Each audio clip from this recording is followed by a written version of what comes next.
without following a diet, that you can have a lot of money working little, that you can have a good relationship without needing to be vulnerable, that you are special and the rules don't apply to you. But today you're going to hear the story of a guy who believed that lie until he lost everything that mattered, and how he discovered that the only thing more expensive than paying the price of sacrifice is paying the price of regret. Before we continue, I invite you to subscribe to the channel, leave a like below and comment. What price are you willing to pay in your life? Are you willing to pay the price of sacrifice or the price of regret? Comment below. Now let's get back to the video. Chapter 1. The man who wanted everything without paying anything. Christopher was 28 years old. He worked at a convenience store, earning very little. He lived in a one-bedroom apartment. His salary barely covered the rent. But he had big dreams. He wanted to build a company. He wanted to get in shape. He wanted to travel the world. He wanted to marry Aurora, the girlfriend he loved more than anything. The problem? Christopher wanted all of that, but he didn't want to give up anything. He said he wanted to make money, but he didn't want to work on his company's project in his spare time. Man, I work all day. I get home exhausted. I need to rest. The weekend would arrive and he'd be partying with his friends. Drinks, drugs, fun. Monday would come with a hangover and the excuse ready. I'll start next week. He said he wanted to get in shape. He didn't need to get down to 10% body fat, just around 14%, and have decent health, but he didn't want to wake up early to train. I need sleep to have energy for work. He didn't want to train during his lunch break. Too busy, there's no time. He didn't want to train after work. I get home already exhausted. And what about food? Forget it. He wasn't going to give up fast food, alcohol, or the junk food he ate every day. Man, I work hard. I deserve to have some fun. Aurora saw all of this, and she tried to help. She offered help with the company project. She invited him to train with her. She tried to make healthy food at home. His response was always the same. Sorry. I'll start next week. Now is not a good time. I'm very tired. Until the day she looked at him and said, Chris, I love you, but I can't stand watching you waste your life. I want to grow. I want to leave this town. I want to see the world. And you're exactly where you were when we met years ago. She broke up with him that day. Chapter 2. The shock of reality. Christopher spent the first 2 weeks doing exactly what you would do. He drank more. He went out more. He tried to fill the void with the same things that created the void. But there's a problem with losing something you truly love. You can no longer pretend that everything is okay. He looked in the mirror and saw a stranger, a 28-year-old man working a job he hated, out of shape, broke, purposeless, without the only person who truly believed in him. And for the first time in his life, Christopher asked the right question. What do I really want? The answer came quickly. He wanted Aurora back. He wanted to build something with his life. He wanted to look in the mirror and respect the man he saw. But then came the second question, the one that changed everything. How much am I willing to pay for this? Because up until that moment, Christopher had spent his entire life wanting things without being willing to pay the price. He wanted the result, but tried to negotiate the cost, and the universe doesn't negotiate. That night, he was on YouTube trying to distract himself. A video about samurai discipline came on, how they managed to maintain absolute consistency. The guy in the video mentioned a book called Atomic Habits and suggested studying Bushido. Christopher bought the book that night. He began researching the samurai, and he discovered something no one had ever told him about discipline. Chapter 3. The law no one wants to accept. There is a universal principle called the law of sowing and reaping. It's simple. You reap exactly what you sow. No more, no less. If you sow comfort, you reap mediocrity. If you sow discipline, you reap results. There are no shortcuts, no negotiation, no exceptions. The samurai understood something fundamental. The price will always be paid. The only question is when and by whom. You can pay the price of effort today, or you'll pay the price of regret tomorrow. You can pay the price of discipline now, or you'll pay the price of mediocrity for the rest of your life. Christopher read this and something clicked. He had spent 28 years trying to avoid paying the price. And what did he have? Nothing. He had paid anyway, only he paid with lost opportunities, deteriorating health, the love of his life. He realized the price of comfort is infinitely higher than the price of sacrifice. That's when he made the decision. No more negotiations, no more excuses. He was going to pay whatever price was necessary. But there was a problem. He didn't know how. Chapter 4. The Master. Christopher looked for a jiu-jitsu school near his home, not because he wanted to become a fighter, but because he had read that martial arts taught discipline.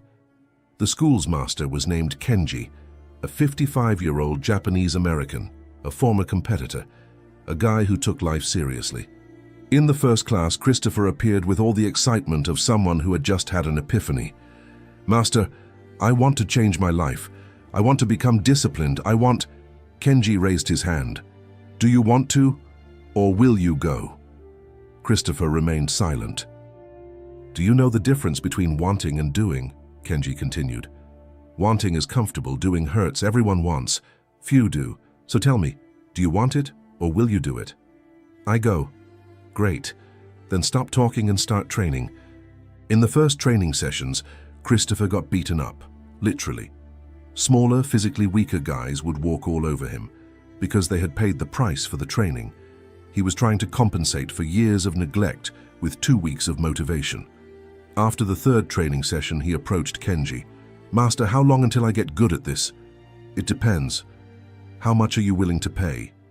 Christopher didn't understand. Chapter 5. Gammon, the Art of Enduring. Kenji explained a Japanese concept called gammon, perseverance through sacrifice, the ability to endure what is difficult without complaining, without giving up, without looking for the easy way out. "Do you see that guy over there?" Kenji pointed to a purple belt on the mat. "He's been training here for 6 years. Do you know how many times he wanted to quit? Hundreds. Do you know how many times he actually quit? 0. That's gammon. In ancient Japan, samurai practiced gammon from childhood. They trained in the cold without complaining. They stayed in painful positions for hours. Not because they liked it, but because they understood that strength doesn't come from comfort, but from enduring discomfort without breaking. Christopher started applying this. He would wake up at 6 a.m. to train before work. Did his body ache? Gammon. Did his mind tell him to give up? Gammon. Did his friends invite him to a party on Friday? Gammon. In the first week, Christopher woke up with his body screaming, his mind bargaining. A day off won't make a difference. But he remembered, the price of comfort is always higher. In the second week, nothing got any easier, but he got stronger. In the fourth week, his friends started commenting, "Ha dude, you're getting boring. You just train. You never go out anymore." Perfect. When the people around you start complaining about your discipline, it's a sign that you're on the right track. A psychologist who has studied resilience for years discovered that the human brain doesn't differentiate between physical pain and emotional pain. When you train your ability to withstand physical discomfort, you automatically increase your tolerance for psychological discomfort. Gammon isn't just philosophy, it's neuroscience. Chapter 6. Ichigo Ichie, the Cost of Negligence. 2 months later, Christopher was different, slimmer body, more focused mind, but still working at the convenience store. Still no progress on the company project, Kenji realized. "You're training your body but neglecting the purpose. Why?" "I don't have time, master. I work, I train, I'm exhausted." "Stop," Kenji interrupted him. "Do you know Ichigo Ichi?" Christopher denied it. One encounter, one opportunity. Every moment that passes never returns. You're 28 years old now. How old will you be when you finally decide to begin? 30? 35? 40? Every day you choose not to work towards your dream, you're paying with the most expensive thing there is. Time that never comes back. You can't buy back your 20s. You can't recover that moment. That hit Christopher like a punch to the stomach. He had become so focused on training his body that he had forgotten the original purpose. He wanted to build something. He wanted Aurora back. but he was putting it off again. That night, Christopher did a simple calculation. He worked 8 hours a day, he slept 7, he trained 2. That left 7 hours. Where did those hours go? Netflix? Social media? Nothing else? He was wasting 7 hours a day, almost 50 hours a week, 200 hours a month, more than 2,000 hours a year. And he complained that he didn't have time. The truth hurt. He had time. He just didn't want to pay the price of giving up easy entertainment. Chapter 7. Sacrifice for Duty. In Bushido, there is a principle that few truly understand: sacrifice for duty. The samurai does not choose between what he wants and what he must do. He simply does what he must. It's not about motivation. It's not about willpower. It's about recognizing that you have a duty to be the best version of yourself. And duty is non-negotiable. Christopher cut everything off. He deleted Netflix. He uninstalled social media. He stopped hanging out with friends who only wanted to drink.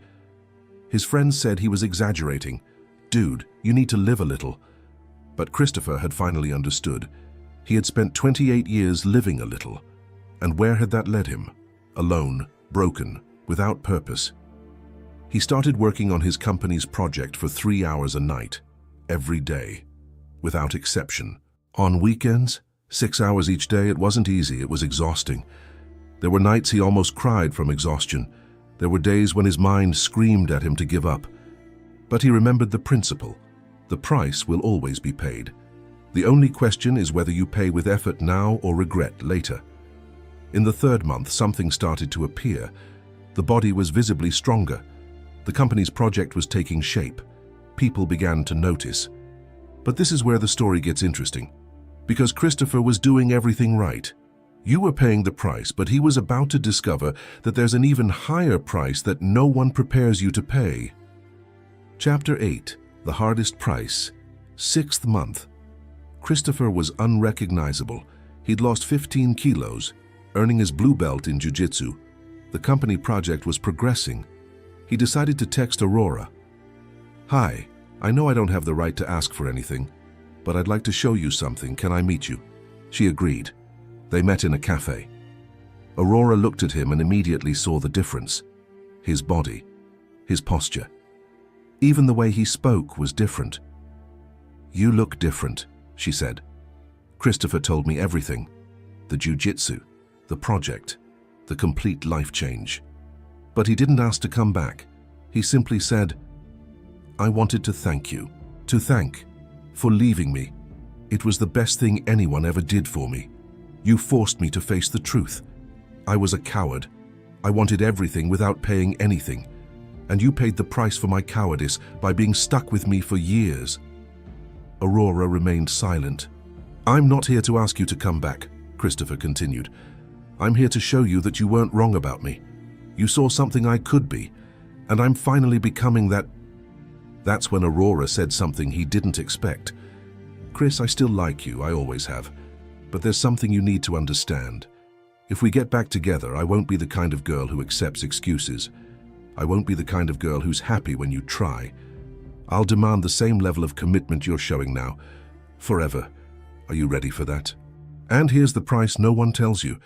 The price isn't just change, it's maintaining the change. It's being that disciplined person, not for 6 months, but for 6 years, for 60 years, until the day you die. That's the real price, and it's terrifying." Chapter 9. The Practice That Never Ends. Christopher looked into her eyes and said, "I am." But he knew it wasn't just about talking. It was about proving it, every single day, for the rest of his life. They returned. But not as before. This time there were rules. This time there were standards. Aurora wouldn't accept excuses. She was training herself. She was building her own career. If Christopher failed, she wasn't going to wait for him to recover. And you know what that did? It forced Christopher to understand something that Bushido has taught for centuries. Discipline is not something you do.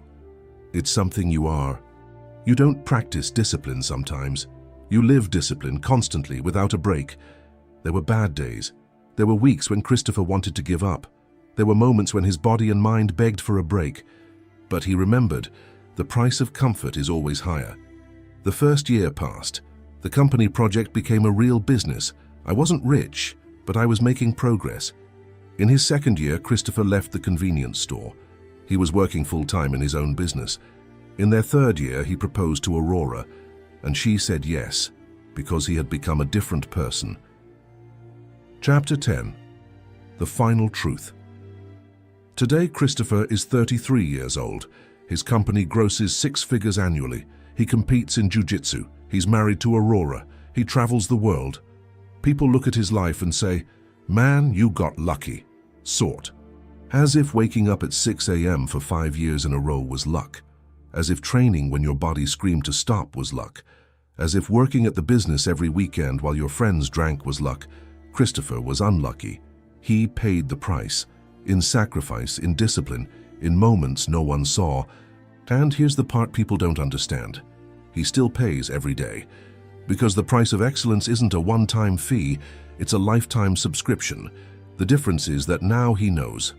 The price of comfort would be infinitely higher. It would be waking up at 50 and realizing he wasted his life. It would be looking in the mirror and seeing a stranger.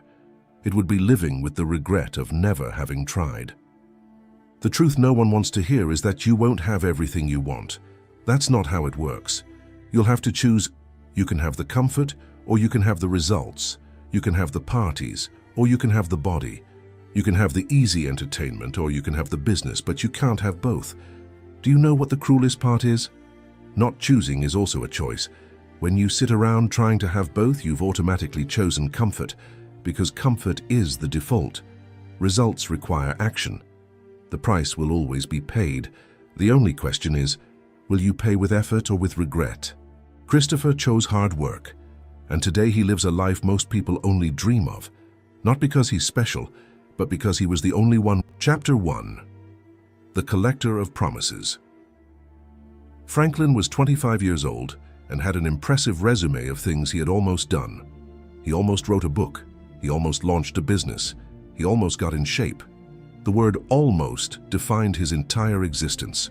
His room told the story. 8 self-help books on his bedside table, all bookmarked at page 15. 3 online courses purchased in the last 6 months. Combined progress, 12%. A new notebook for each fresh start, all with the same first 3 pages filled in and the rest blank. Franklin woke up early, checked the news, watched motivational videos and read productivity threads on Reddit. He was constantly consuming information on how to improve. The problem? He never applied anything. Every Sunday night, the ritual. Monday, I really begin. New list, new planner, renewed energy. Tuesday morning, back to the same old routine.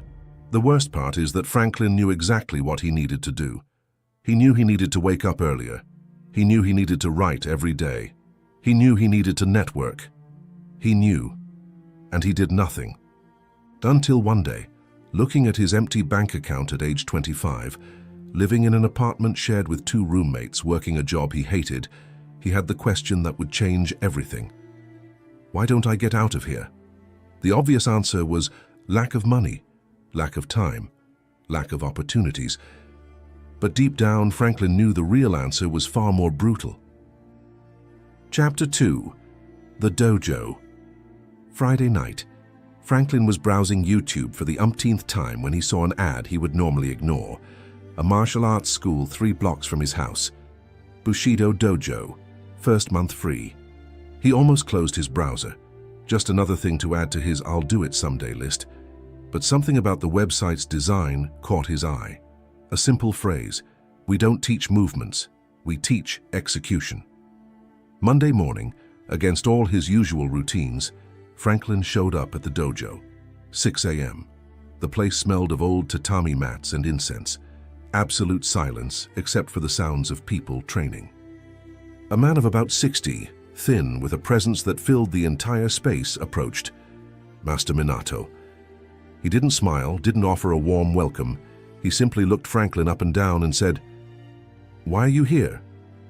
Franklin gave the rehearsed answer, "I want to learn martial arts, improve my discipline, you know how it is." Master Minato interrupted. "You came here because your life isn't progressing and you don't know why. You think you lack discipline, but that's not your problem." Franklin remained silent. How many books on discipline have you read? Master Minato asked. About 5, 6. How many did you finish? How many did? 2, maybe 1.5. How many things from the books you've read have you applied for more than a week? Silence. Master Minato continued. You don't need more knowledge. You need to stop treating knowledge like garbage. Do you know the proverb, Butani Shinji? Franklin shook his head. In ancient Japan, Master Minato began to explain, when samurai chose apprentices, they tested something specific, not the candidate's intelligence, not their strength, but their ability to honor what they learned.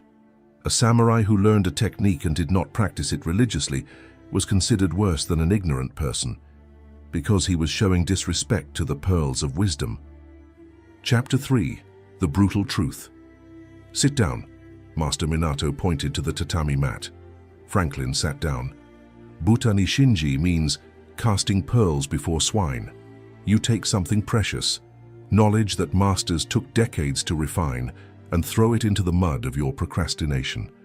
Every course you buy and don't finish, every book you abandon in Chapter 3, every technique you learn and don't practice, you are trampling on pearls. Franklin felt the weight of the truth. He had never thought about it that way before. But here's what will hurt the most, Master Minato continued.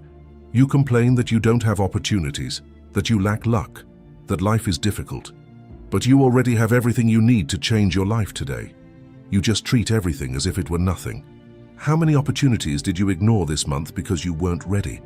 How many ideas did you have and let die because you needed to research more first? You are not a victim of lack of opportunity. You are a victim of lack of execution. Franklin felt anger rising. You don't understand. I need to be prepared before... Ready? Master Minato raised his voice for the first time. Preparation without action is just fear using intellectual fantasy. You keep preparing because while you're preparing, there's no possibility of you failing. You're hiding behind knowledge. Heavy silence. In Bushido, the master continued more calmly, there is a principle called Makoto absolute sincerity. It's not about being honest with others. It's about being brutally honest with yourself. And the honest truth about you, Franklin, is that you're afraid. Afraid of trying and failing, so you collect knowledge as if you're going to do something with it someday. But someday never comes. Franklin looked at the floor. Everything hurt because it was true. Do you want to stay here? Master Minato asked. Try. So, I'm going to make you an offer. You'll train here for 90 days. But I'm not going to teach you any advanced techniques. No secret moves. I'm going to teach you something much more important. How to stop trampling on pearls and become a smart executor. Chapter 4. The Executor's Code. First day of real training. Franklin expected some complex kata, cinematic movements. What he got was a list on paper. The 5 principles of Bushido applied to practice. First principle, Makoto, sincerity, honor what you learn. Second principle, Rei, respect, apply before seeking more. Third principle, Chugi, loyalty, commit deeply to a practice. Fourth principle, Meiyo, honor, do what you promise. Fifth principle, Jin, benevolence, share only what you have mastered. Today, Master Minato said, you will learn one punch, a single punch, and you will practice that punch 300 times. 300 times, just one punch. Do you want to learn 50 techniques and master none, or master one and have real power? That's the difference between a collector and a doer. A collector wants variety. A doer wants mastery. Franklin started. Punch 1, punch 2. By punch 50, his shoulder burned. By punch 100, his mind begged for variety. This is boring. Let's do something else. Master Minato watched in silence. At the 200th punch, the movement began to feel natural. At the 300th punch, Franklin had forgotten to count. His body just executed. Do you feel the difference? Master Minato asked. Between knowing how to throw a punch and actually throwing a punch? You've gone from knowledge to embodiment, that's execution. But Master Minato knew that repetition alone wouldn't be enough. Franklin needed to understand why he sabotaged himself every time he started something new. And the answer lay in a concept that samurai used to separate true warriors from cowards in disguise. Chapter 5. The Always Almost Syndrome. Week 2. Franklin was excited. He had practiced every day. He woke up early, went to the dojo, and trained. Finally, he was doing something real. Then he received an email. Python course with 80% discount. Last spots available. Franklin's mind lit up. Man, Python would be perfect for me. I can automate things, create apps, change careers. He already had his credit card in hand. At the next training session, Master Minato noticed something different. You seem distracted today. What happened? Franklin talked about the Python course. It's an incredible opportunity and... Did you finish the last course you bought? Silence. Have you completely mastered what I taught you this week? More silence. You're doing exactly what pigs do with pearls, Master Minato said. You've barely begun to incorporate one piece of knowledge, and you already want another. I call that Shoshin. Poorly applied Shoshin is a beginner's mind, always open to learning. But you don't have a beginner's mind. You have a tourist's mind, always visiting, never living here. There is a principle that you need to understand. Chugi loyalty. In the samurai code, it's not just loyalty to the master or the clan, it's loyalty to the practice. When you commit to something, you don't abandon it when it gets difficult or when something more interesting comes along. Franklin defended himself. But what if I'm practicing the wrong thing? What if Python is better for me than martial arts? So you'll figure that out after you've mastered what you're doing now, not before. Do you know the difference between you and someone successful? It's not that they chose the perfect thing. It's that they chose one thing and saw it through to the end.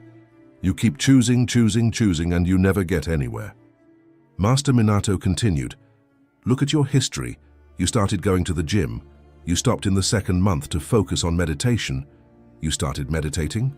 You stopped to focus on reading. You started reading. You stopped to focus on networking. You're always focusing on something new, but focus without depth isn't focus. It's organized distraction. The truth hurt. Franklin realized he had a pattern. He always started something new when the previous one became difficult or boring. Chapter 6. The 90-Day Test. Here's what's going to happen, Master Minato declared. You're going to do a that is, folks. In Zen temples, Ango is a period of intensive seclusion.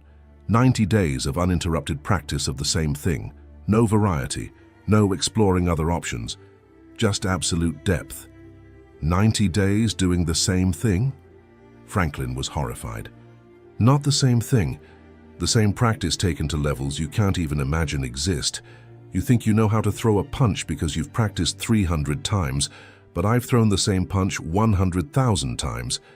Do you think the difference is small? The difference is that your punch is an imitation, and mine is an extension of my body. Master Minato picked up a piece of paper. Right here, I commit to training in this dojo 6 times a week for 90 consecutive days, without exception. Sign it, take a picture, post it on your social media. Why on social media? Because while it's private, you'll be negotiating with yourself. When it's public, your brain will understand that if you break the commitment, it's a threat to your reputation, and humans would rather die than lose social status. Use that to your advantage. Franklin hesitated. 90 days was a long time. What if he got sick? What if he had to travel? Every excuse that's going through your head right now, Master Minato said, is the same excuse that made you abandon everything you started before. You want different results? Do things differently. Write it down, sign it, post it. Franklin wrote it. He signed it, he photographed it, he posted it. The comments started immediately. Dude, 90 days without fail, very ambitious. You always start like this and give up. Let's see if it lasts 2 weeks. Perfect. Every doubting comment was fuel for the fire. Chapter 7. The Executioner's 3 Enemies. Day 7. Franklin was confident. A week straight was more than he usually did. He posted an update. 7 days, let's go. Master Minato looked at the post and shook his head. You're celebrating too early. The 3 enemies haven't even appeared yet. Which 3 enemies? The first enemy is excitement. You're here now, it's week 1, everything is new, you're motivated, you have energy. But excitement isn't discipline. Excitement is brain chemistry that fades in a few days. When the dopamine drops, you'll discover who you really are. The second enemy is boredom. There will come a point where training won't be exciting. It will be mandatory, boring, repetitive. That's where 90% of people give up, because they confuse boredom with a lack of progress. But it's precisely in boredom that real transformation happens. The third enemy is the temptation of variety. Around the 5th week, you'll think, I've learned the basics here, maybe I should expand, try other martial arts, other practices. That voice will sound rational, intelligent, but it's just your brain afraid of depth. Franklin absorbed all of that. It seemed theoretical now. It didn't seem that way when the 12th arrived. Chapter 8. When Excitement Dies. Day 12. The alarm clock rang at 5:30 in the morning. Franklin hit snooze. For the first time in 2 weeks, he really didn't want to get up. His body ached, the bed was comfortable. His mind started thinking, one day won't make a difference. You deserve rest. He picked up his phone. He saw his post. He saw the comments from people doubting him. He thought about what it would be like to admit that he gave up on the 12th, feet on the ground. He staggered to the bathroom. Cold shower, workout clothes, front door. Every step was a battle. But he went. In the dojo, Master Minato said nothing. He simply watched Franklin train with half the energy of other days. At the end, he said, "Today you won, not because you trained well, because you trained when you didn't want to. Victories on easy days don't count. Only victories on difficult days build character." In Bushido, there is the concept of fun, to endure the unbearable with dignity. It's about doing what needs to be done regardless of how you feel. Your feelings will change 10 times a day. Your word cannot. Day 18. Boredom set in. Franklin was in the middle of training and thought, this again, the same old routine? His mind searched for any variation, any novelty to break the monotony. Master Minato understood. Want to know a secret? Masters aren't people who never get bored. They're people who keep going when they're bored. Boredom is just a test. It's asking, do you really want this? Or do you just want the thrill of starting new things? Samurai practiced the same kata 1,000 times, not because it was fun, because they knew that deep incorporation requires repetition beyond the point where it becomes interesting. It is in boredom that amateurs give up and masters are forged. Chapter 9. The Temptation of Almost Good Enough. Day 35. Franklin was doing much better, technically sound. He wasn't making any more basic mistakes. And that's exactly when the temptation arrived. Inbox. Krav Maga seminar this weekend. Real self-defense techniques. Franklin's mind lit up. That makes sense. I've already learned the basics here. Krav Maga would be complementary. I wouldn't be abandoning martial arts, just expanding. He showed it to Master Minato. You're on day 35 of 90. You haven't even reached the halfway point, and you already want to expand? The master's tone was harsher than usual. That's not a thirst for knowledge. It's a fear of commitment. But I've already learned a lot here. Did you learn it? Or did you practice long enough not to be embarrassing? There's a huge difference between Shu and Ha.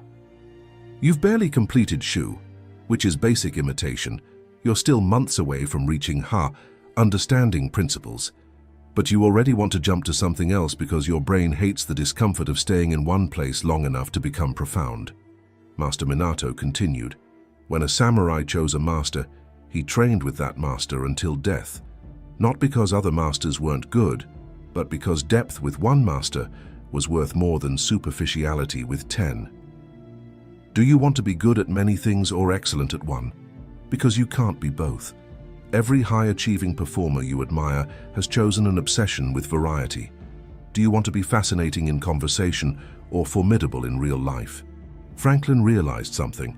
He always admired people who were truly exceptional at one thing, but he himself always tried to master several different areas and ended up being mediocre at everything. What if I'm choosing the wrong thing? Franklin asked.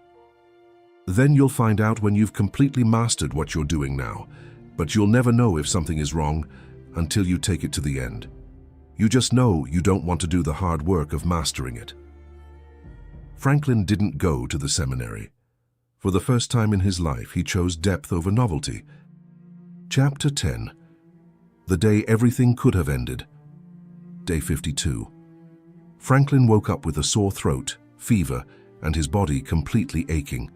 A bad case of the flu. He could barely get out of bed. The mind immediately thinks, "You're sick. It's justifiable to be absent today. No one will judge you." He picked up his cell phone. He saw the public announcement. 90 days without exception. It hadn't written 90 days except when you're sick. He texted Master Minato, "I'm very sick. I can't go to training today." The answer came in seconds. "Can you get out of bed?" "With you." "Can you put on clothes?" "With you." "So you can come to the dojo. Practice isn't always perfect, but it's always present. If you can't train, you can meditate. If you can't meditate, you can observe. If you can't observe, you can be here. Remember. Practice without gaps. The moment you create a gap, you're no longer practicing. You're someone who used to practice. Franklin dragged himself to the dojo. He sat to the side. He watched the others train. He didn't do any physical activity, but he kept the sequence alive. Finally, Master Minato sat beside him. "Today you learned the difference between perfection and continuity. Perfection kills more dreams than laziness ever could. Continuity builds mountains, one grain of sand at a time." There's a Stanford researcher who's been studying habit formation for 30 years. He discovered that the smallest action performed consistently has more transformative power than the largest action performed sporadically. He calls it minimum viable action. Doing one push-up every day for a year changes your identity more than doing 100 push-ups once a month. Because identity isn't about what you do when you're motivated. It's about what you do when you're destroyed. Chapter 11. The New Franklin. Day 70. Something had fundamentally changed in Franklin. He no longer woke up thinking, "Should I go to practice?" He simply went. The question no longer existed. He applied the principles of the dojo to other areas. He chose a side project, just one. He went deep into it. He chose a book, just one. He read it to the end. He chose a professional skill, just one. He mastered it. In 3 months, his life had completely changed. Not because he learned new things, because he finally put into practice what he already knew.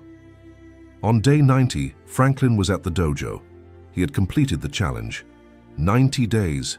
Without missing a single day. Master Minato approached. "You finished, but I need to ask you, do you still need to be here?" Franklin was confused.